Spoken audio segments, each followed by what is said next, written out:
ce jour à vous remercier, vous tous dans votre ensemble, pour avoir honoré cette invitation qui vous a été adressée.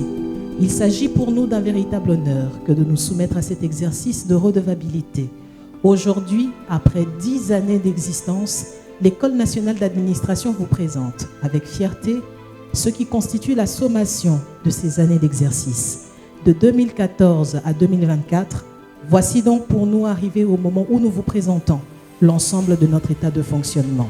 Nous allons procéder à une présentation sommaire du rapport d'activité 2014-2024 par le directeur général de l'ENA. Sans plus attendre, mesdames et messieurs, avec votre autorisation, j'aimerais inviter ici, pour sa présentation sommaire, le directeur général de l'École nationale d'administration. Sous vos applaudissements, s'il vous plaît.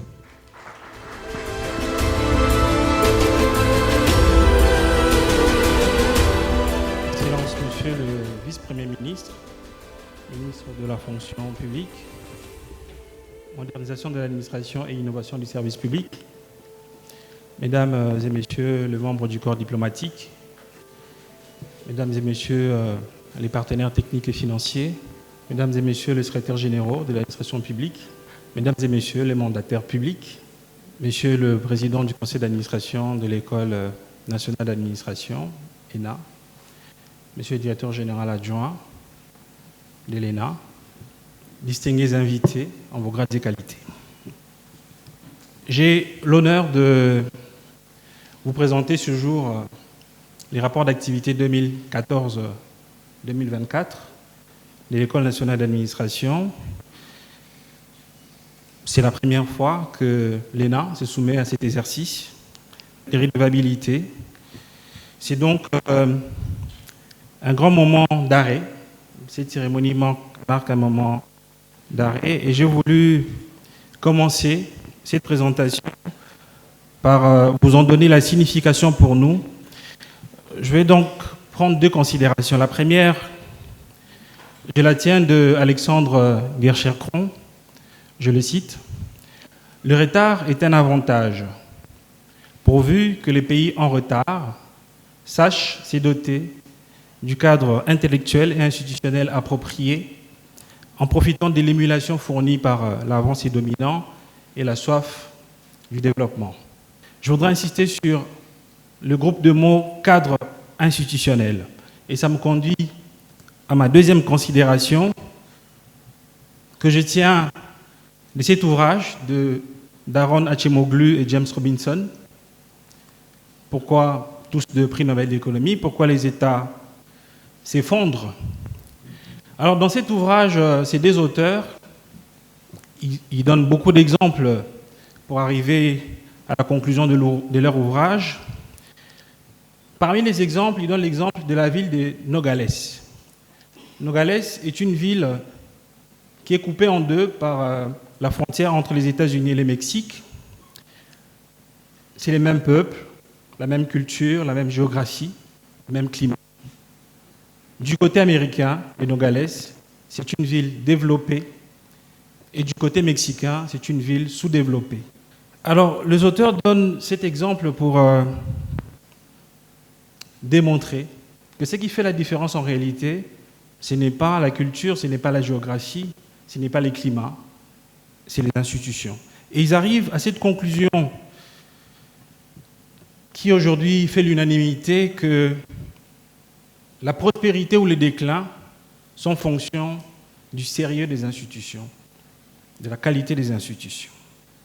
Donc la présentation de ce rapport, le fait qu'on se soumette aujourd'hui à cet exercice de redevabilité, nous le voulons comme un pas modeste, mais significatif vers ces sérieux administratifs, vers ces sérieux des institutions dont notre pays a tant besoin, comme le veut son Excellence Monsieur le Président de la République, chef de l'État, à qui je voudrais d'ores et déjà rendre mes hommages les plus déférents. Cette considération étant faite, je voudrais ensuite vous proposer une grille de lecture pour apprécier les résultats qui seront présentés tout à l'heure. Une grille de lecture macroéconomique, pour savoir dans quel environnement macroéconomique les résultats qui seront présentés ont été obtenus. D'abord, du point de vue de la croissance, au cours de la période considérée, les 10 dernières années, l'économie congolaise a connu une évolution en dents de scie, ce qui est normal par ailleurs, l'économie est en mouvement. Néanmoins, la richesse nationale s'est accrue. Elle a été multipliée par 1,7, passant de 21 à 36 milliards de dollars américains à fin 2024. Cet accroissement de la richesse nationale s'est opéré à la faveur d'un épisode de croissance ininterrompu. Comme on peut le voir, tout au long de la période, la croissance a été positive, d'une moyenne de 5,8%, supérieure donc à la croissance démographique qui est de 3,1%. Mais cette croissance reste de faible profondeur parce que 5,8% de moyenne, rapprochée à la croissance démographique, qui est de 3,1%, ça fait une croissance du PIB par habitant de 2,7%. Donc insuffisant pour requalifier de manière significative les conditions de vie. Cette croissance a été aussi peu vigoureuse comparativement à la période précédente. Les 11 années qui ont précédé cet épisode, la croissance moyenne était de 6,3%. Et enfin, peu diversifiée. Peu diversifiée, vous vous en doutez, c'est à cause de cette dépendance structurelle au secteur extractif. Pour vous donner une illustration, au cours de cette période, il y a eu 2 taux de croissance records, 9,5% en 2014, puis 8,9% en 2022. La contribution du secteur extractif en pourcentage à cette croissance a été respectivement de 50% et 70%. C'est même en augmentation. C'est donc une économie qui est restée vulnérable au choc. Ensuite, du point de vue des finances publiques, c'est la deuxième grille de lecture, ça permet vraiment de comprendre ce qui s'est passé par la suite. Du point de vue des finances publiques, tout naturellement, les recettes ont augmenté. Les recettes ont eu le même profil de croissance que l'activité économique, ça de soi, la base productive s'est élargie, et puisque l'impôt est prélevé sur l'activité économique, dont les recettes ont naturellement augmenté.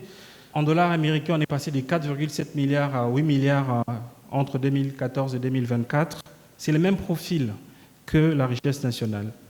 Mais regardez ce qui se passe, d'ailleurs, entre 2021 et 2024, en nominal, les recettes ont même augmenté, enfin, ont doublé entre 2021 et 2024. Mais qu'est-ce qui se passe en même temps? C'est une augmentation plus que proportionnelle des dépenses publiques. Par conséquent, le contexte des finances publiques est resté difficile tout au long de cette période. Le solde budgétaire a été globalement négatif, comme il ressort de ces tableaux. Qu'est-ce que cela implique? D'abord, lorsque le contexte budgétaire est difficile, ça implique des arbitrages peu favorables pour des institutions comme l'ENA, à caractère social, à caractère administratif.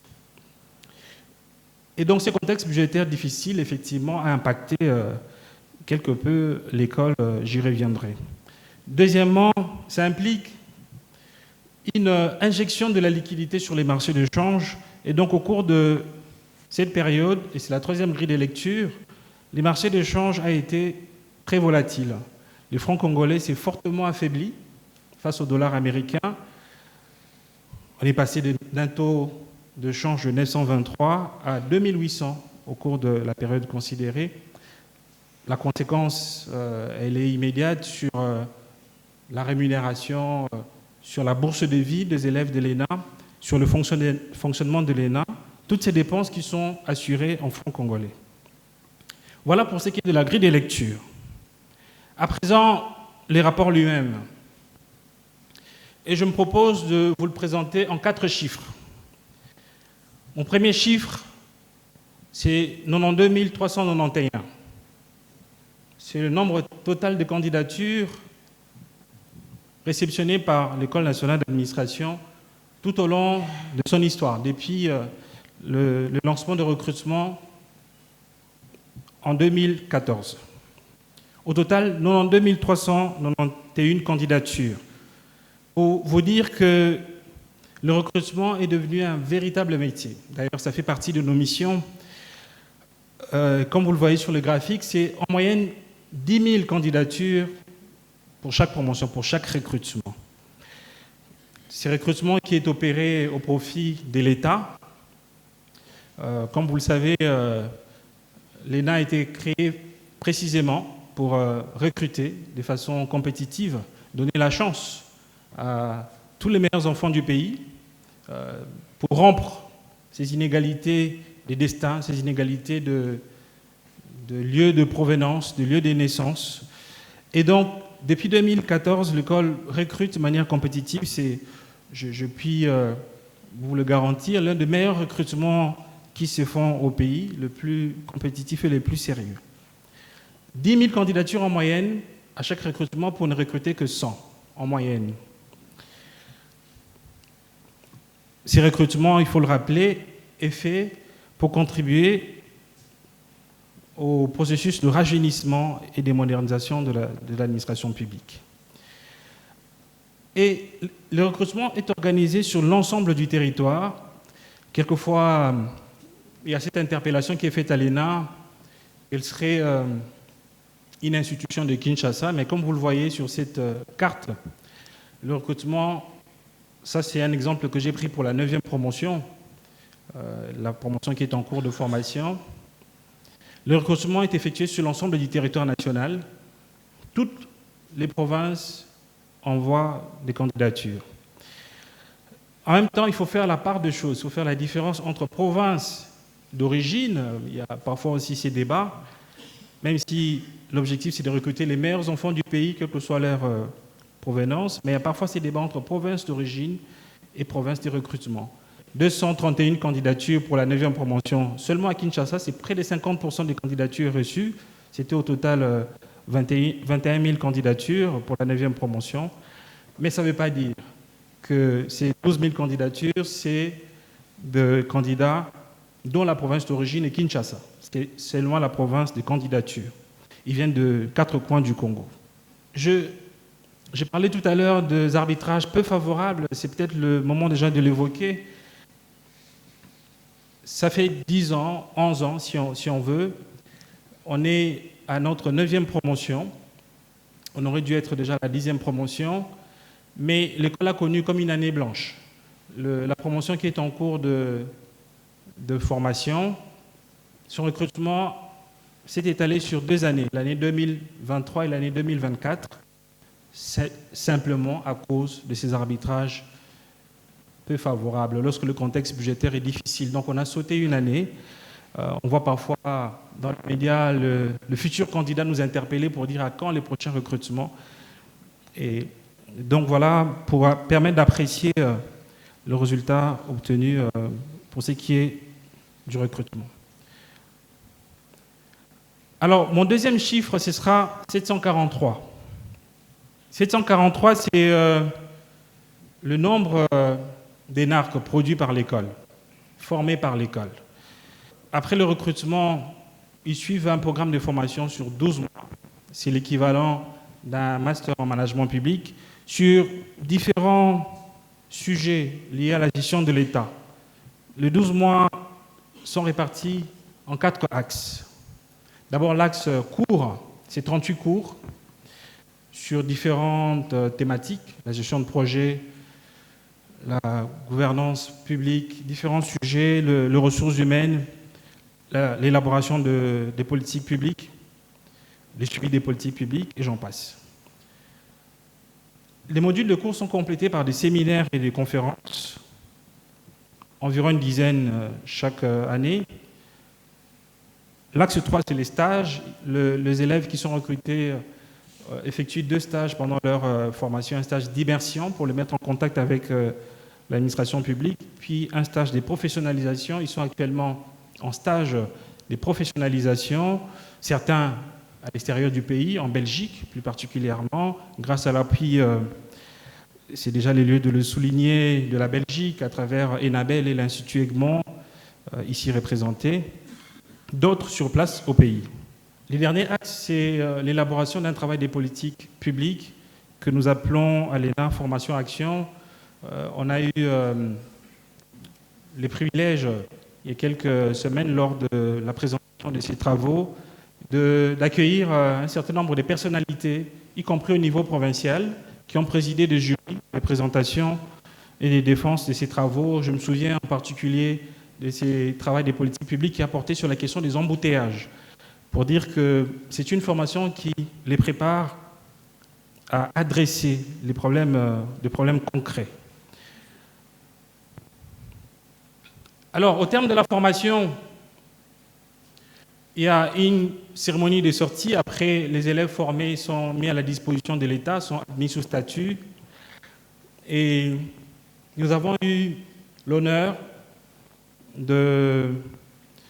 d'accueillir, lors de la cérémonie pour les 3 dernières promotions, les chefs de l'État, son Excellence, Monsieur le Président de la République, en personne, pour démontrer le soutien et son attachement à la vision du renforcement des capacités de l'État, de formation d'une élite compétitive, compétente, patriotique et intègre. Je pense à ces stades, la question, ce serait pourquoi nous faisons ces travaux.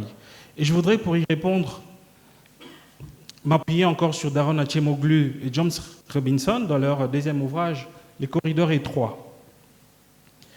Je pense que le travail que fait l'ENA s'inscrit précisément dans le cadre de recommandations de cet ouvrage. Après, pourquoi les nations s'effondrent, les auteurs ont développé une nouvelle théorie qui aussi aujourd'hui fait l'unanimité pour dire que pour qu'un État se développe, il doit être assez fort pour instaurer et maintenir l'ordre, la justice, mais pas trop fort pour ne pas écraser les libertés et pour ne pas écraser l'innovation. Et je pense précisément que c'est cela la mission de l'ENA, qui émerge et devrait émerger comme un artisan institutionnel du corridor étroit, renforcer les capacités de l'État, non pour dominer la société, mais pour mieux la servir. Former les administrateurs civils, non pour mettre l'État à leur service, mais au service de l'État.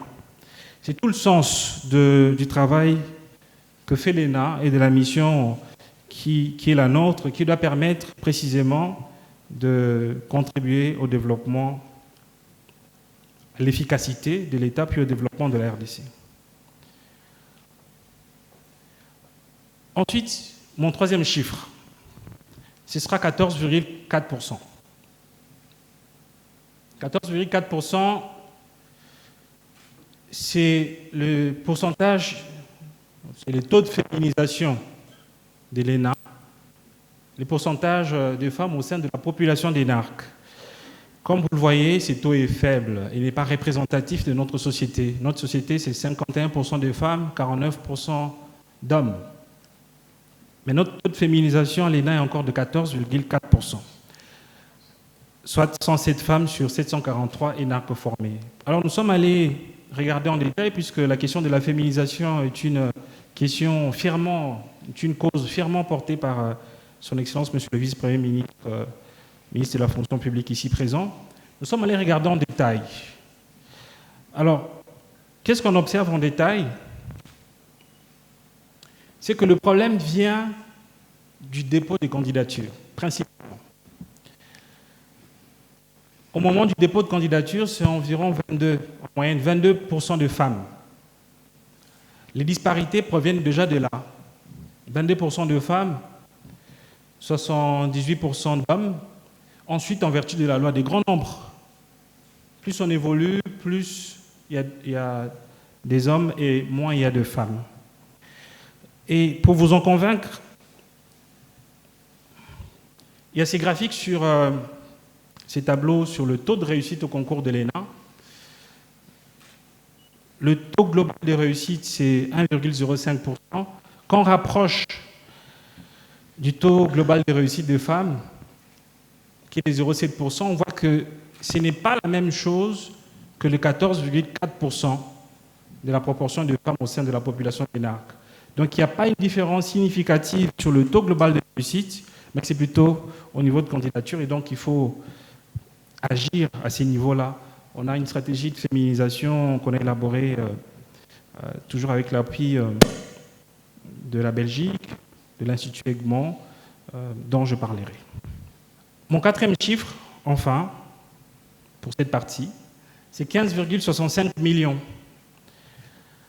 15,65 millions de dollars américains, c'est le total de ressources mobilisées par l'ENA au cours de 10 dernières années. C'est en moyenne 1,5 million de dollars par année. Comment ces ressources sont réparties? Comme vous le voyez, le gros de ressources, ça va à la bourse de vie des élèves. Il y a une bonne partie aussi pour la rémunération du personnel de l'ENA, suivi de l'organisation du concours de recrutement des élèves, puis du fonctionnement. Mais ce qui est intéressant ici, c'est de saluer, en dépit du contexte difficile que j'évoquais en introduction, saluer la contribution du gouvernement congolais, les trésors publics. Sur les 15 millions des gouvernements, c'est 91%. Et 9% pour les partenaires qui appuient l'école. C'est donc le lieu d'adresser nos remerciements au gouvernement, au Trésor public, ici représenté par Son Excellence Monsieur le Vice-Premier ministre. Ensuite, nos autres partenaires. En premier, la Belgique, qui est sur tous les fronts, les stages, le renforcement de capacité du personnel, la féminisation, sur tous les fronts. Ensuite, la France, à travers l'AFD, partenaire de première heure de l'école, mais aussi la Banque mondiale. Voilà pour ce qui est en résumé, des activités de l'école au cours de 10 dernières années. Et ces travaux que je présente, c'est l'action de mes prédécesseurs que je voudrais féliciter, remercier à cette occasion. J'ai laissé dans le document qui vous sera partagé tout à l'heure un mot d'hommage à leur endroit. Je voudrais, avec l'autorisation de Son Excellence Monsieur le Vice-Premier ministre, ici présent, solliciter des applaudissements pour...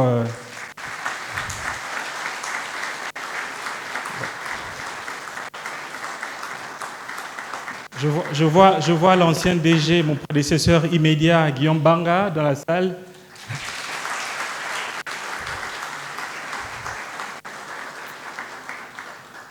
Ce travail que je présente est donc l'œuvre de mes prédécesseurs. N'empêche que je le fais avec un grand privilège. C'est précisément le sens de ces sérieux des institutions dont parlait Acemoglu et James Robinson. Ce n'est pas seulement la redevabilité, mais c'est aussi la continuité. Cela étant dit, passons à présent aux perspectives. Parce que, à notre arrivée, conformément aux orientations de l'autorité de tutelle, ici présent, l'école s'est dotée d'un plan stratégique qui couvre la période 2025-2027, autour de l'ambition de reformer l'ENA pour reformer l'État, de replacer l'ENA au cœur des institutions, à travers la formation, bien entendu, mais également à travers l'accompagnement institutionnel.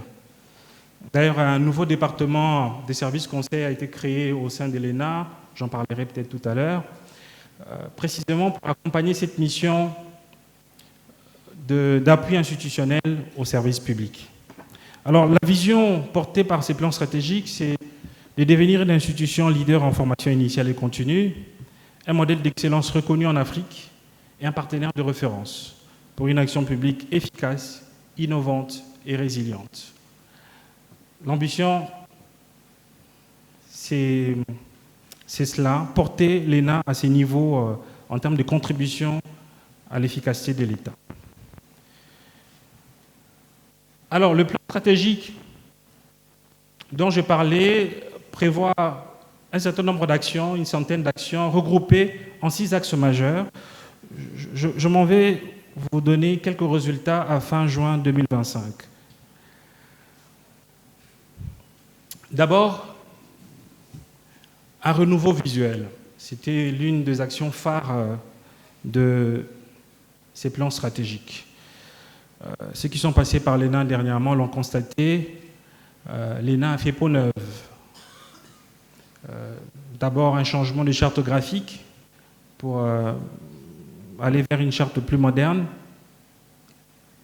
l'embellissement de notre campus actuel pour améliorer les conditions d'accueil aussi bien pour la formation initiale que pour la formation continue, mais aussi pour nos partenaires et nos clients institutionnels.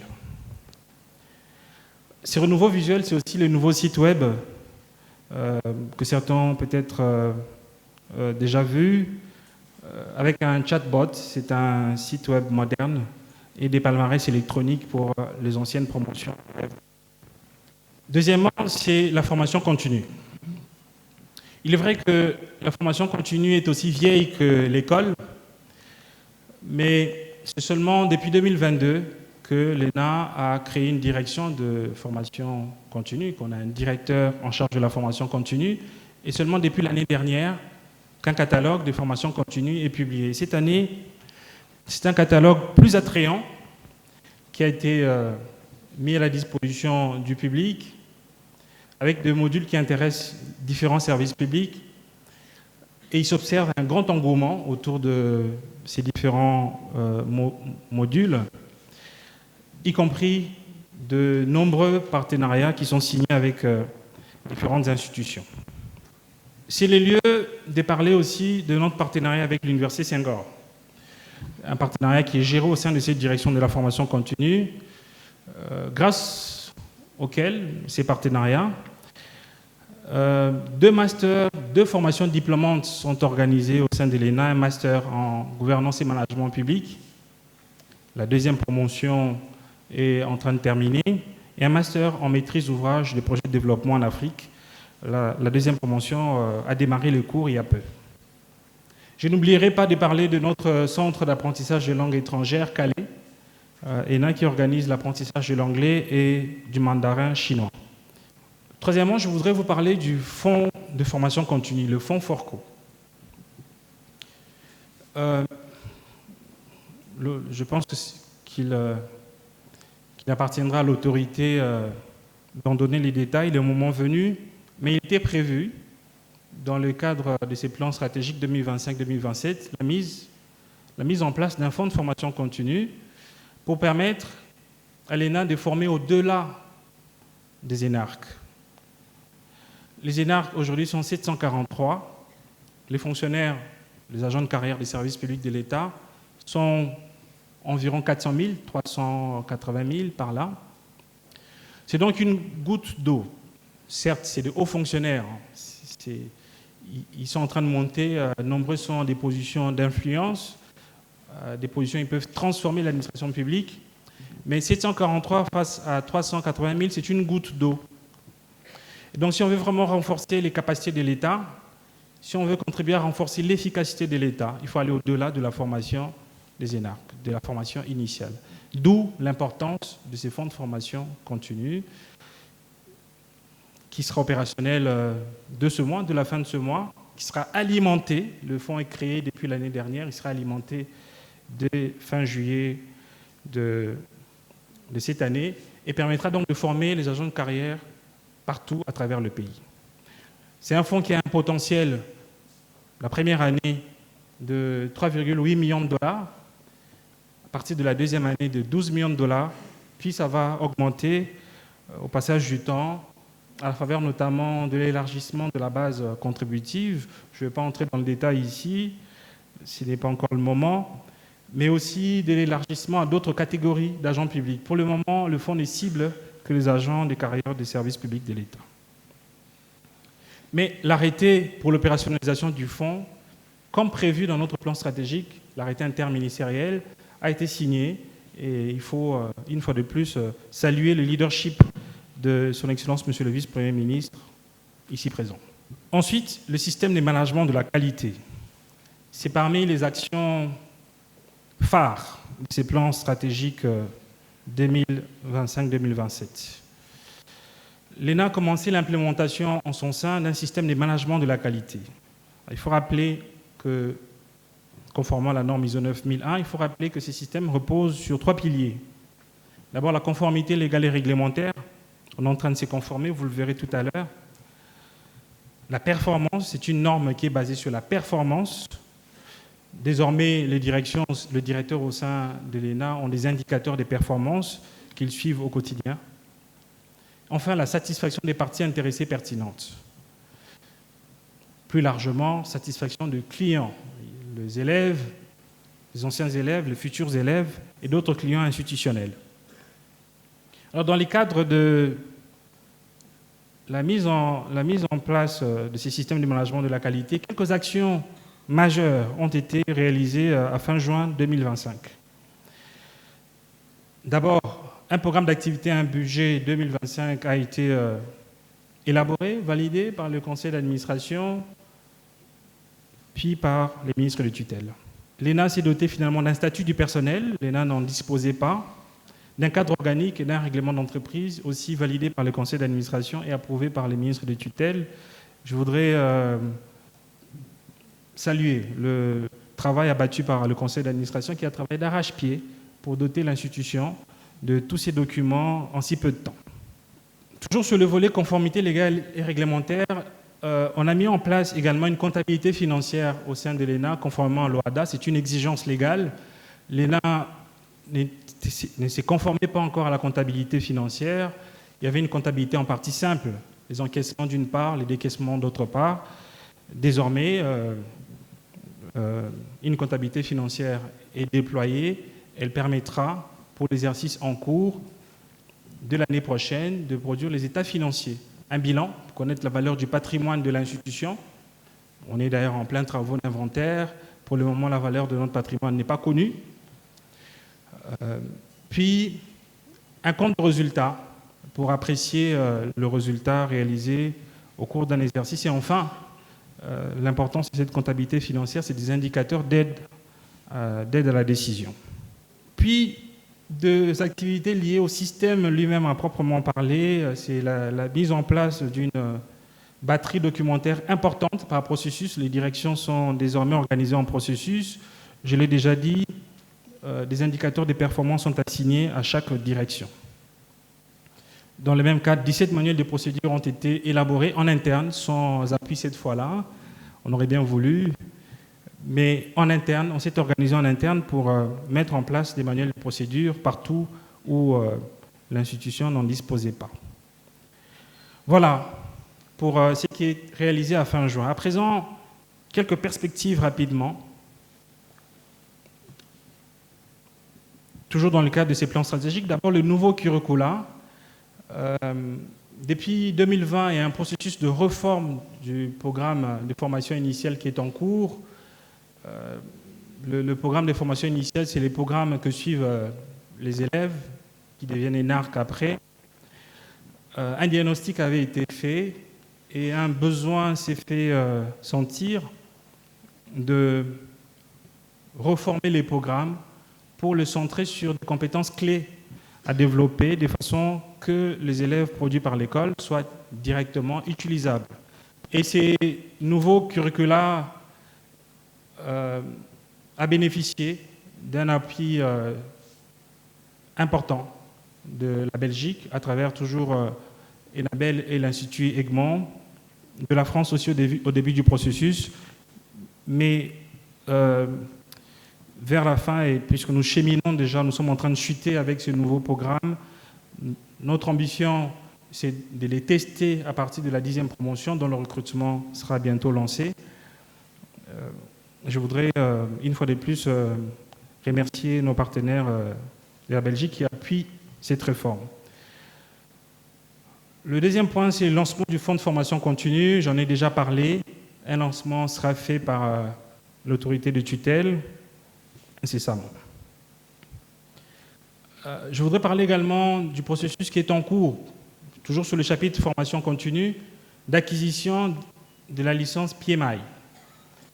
À partir de ces seconds semestres, l'ENA ambitionne de commencer à organiser des certifications PMP, de Project Management Professionnel, du PMI, et le processus d'acquisition de la certification de la licence est bientôt terminé. Troisièmement, je voudrais parler de l'application mobile MyENA qui sera lancée incessamment avec un certain nombre de modules. D'abord un module pour les futurs élèves pour leur permettre de postuler et de suivre le traitement de leur candidature en temps réel. mais aussi et surtout de se préparer au concours. C'est 1200 questions en format QCM qui sont contenues dans l'application pour le module futur élève. Il y aura un module élève pour tout ce qui est gestion de la scolarité, un module ancien élève, il y aura un module aussi formation continue, enfin un module pour le recruteur. Mais j'en parlerai au moment du lancement de cette application mobile. Quatrièmement, c'est la revue. L'ENA a créé une revue scientifique qui est au carrefour entre l'académique et la pratique administrative, qui s'appelle Inflexion, dont le premier numéro sera bientôt lancé. L'idée, c'était de rajouter un bras à la réforme de l'administration publique. La réforme est pilotée des mains de maître par son Excellence, Monsieur le Vice-Premier ministre, mais parfois, on manque ces reculs scientifiques. C'est vide que cette revue entend combler.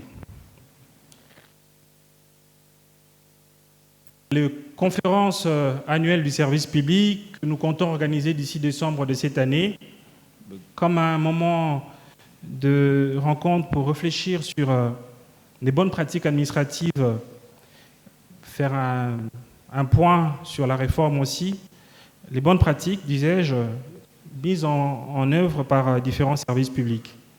En marge de ces conférences annuelles du service public, on ambitionne d'organiser des prix du service public dans différentes catégories et nous osons espérer que les partenaires aussi bien institutionnels que les partenaires techniques et financiers seront intéressés à accompagner. L'idée, c'est de favoriser cette diffusion des bonnes pratiques au niveau des services publics. Enfin, c'est le projet Campus. Je vous l'ai dit, 10 000 candidatures en moyenne pour ne recruter que 100.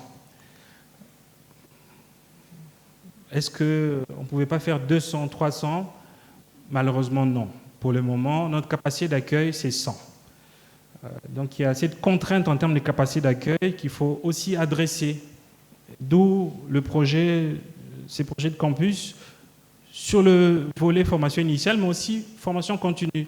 L'ambition portée par l'autorité de tutelle concernant la formation continue avec la mise en place de ces fonds de formation continue est telle qu'il faut hisser notre infrastructure d'accueil à ces niveaux-là. On n'y est pas encore. On a un projet ambitieux dans ce sens pour accroître la capacité d'accueil de l'ENA, aussi bien pour la formation initiale que pour la formation continue. Voilà pour les perspectives. J'ai donc terminé et je voudrais évoquer de nouveau ces proverbes burkinabés qui m'est cher. Quel est le meilleur moment pour planter un arbre qui aura besoin de 20 ans pour pousser? La réponse est claire, c'est tout de suite. Alors, écrivons ensemble les prochains chapitres. Merci.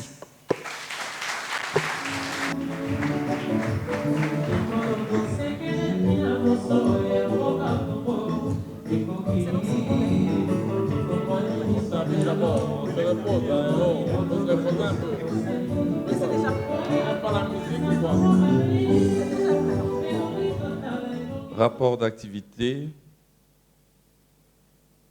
2014-2024. Bilan d'une décennie au service du renouveau administratif de l'École nationale d'administration. Au nom du Président de la République, chef de l'État, au nom de la Première ministre, chef du gouvernement, je vous baptise en espérant que vous allez nous permettre collectivement de prendre conscience des erreurs du passé, des faiblesses du passé, pour que nous puissions construire ensemble une nouvelle administration publique en mettant au cœur de nos stratégies cet instrument de formation afin de former de futurs cadres et agents d'une administration publique que nous voulons efficace, intègre, forte, au rendez-vous du rendement, des résultats et à la hauteur de la grandeur de notre pays. Bonne chance, cher rapport.